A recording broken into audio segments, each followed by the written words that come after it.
It's been said in the press again that if Nehru or Gandhi were alive now, that they would be your opponents, that they would be in jail because of the extreme measures you're taking.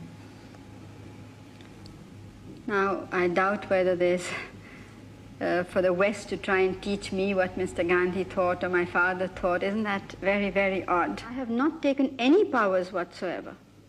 We are functioning absolutely within the Constitution. All we have done is to detain a number of people and to ban two main groups, who were non-political groups, who believed in anarchy and violence.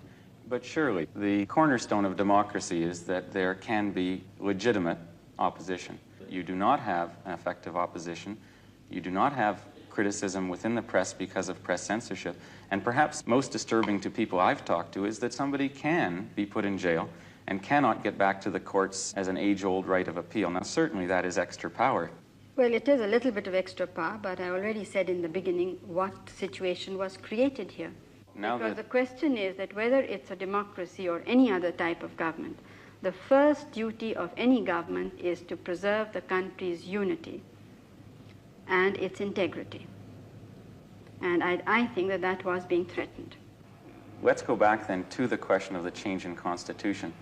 For a moment, we'll assume your own morality is of the highest. If you're followed by somebody who's a real tyrant, does that not open the way to easily becoming a dictator? So far as the president is concerned, he always has had this immunity. It's only been now extended to the vice president and the prime minister. And the intention was not at all to protect anybody who was guilty, but merely to safeguard them from harassment and the use of litigation for political ends or something like that. So far as being a dictator's misuse of the position would be that if there was a real dictator, surely he would do away with Parliament and everything anyway. But if people are arrested and they don't have any right of habeas corpus, I mean, it's almost the same in effect. Do you know what Lincoln said? He said, do you want the Union or habeas corpus at one point in American history? And there was a point, do you want India to continue as a united entity, or do you want anarchy? And if you had had the sort of anarchy which we thought would come about, there would be no question of democracy anyway. It certainly wasn't democracy when members of the legislatures were intimidated and forced to resign. That's no description of democracy. And this was the planned program of some of these opposition parties. They were going to do the same with Parliament. You seem to have, in effect, at this point, eliminated those threats. Not yet, no. How do you feel personally about the fact that many people are afraid of you at this time, on a personal level?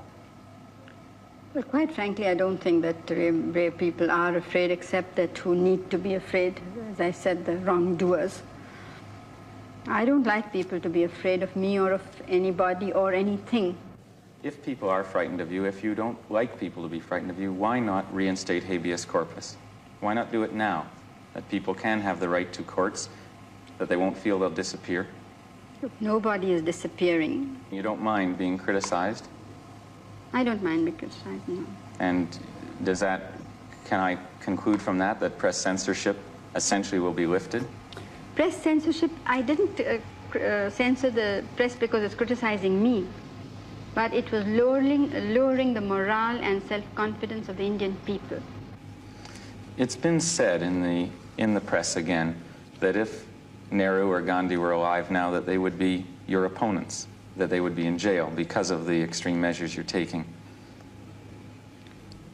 Now, I doubt whether there's, for the West to try and teach me what Mr. Gandhi thought or my father thought. Isn't that very, very odd? Your job in the transformation of India, in the eradicating of poverty, is an enormous job. It must be very tempting to want to keep the kind of special situation you have now in the emergency to carry on your work more efficiently. Is that in fact a temptation for you? Not at all, because I believe very firmly that it's not just the ideal of democracy, but as a practical proposition, I think it's the only system that can work in a country of India's size and diversity. Why Because not? we can only keep these divergent religions, language groups, and cultural groups together if they have a full feeling of participation and involvement. Do you think the time might come when you feel the best thing for the country would be to step down? Which certainly might come, I don't know. I certainly can't last forever.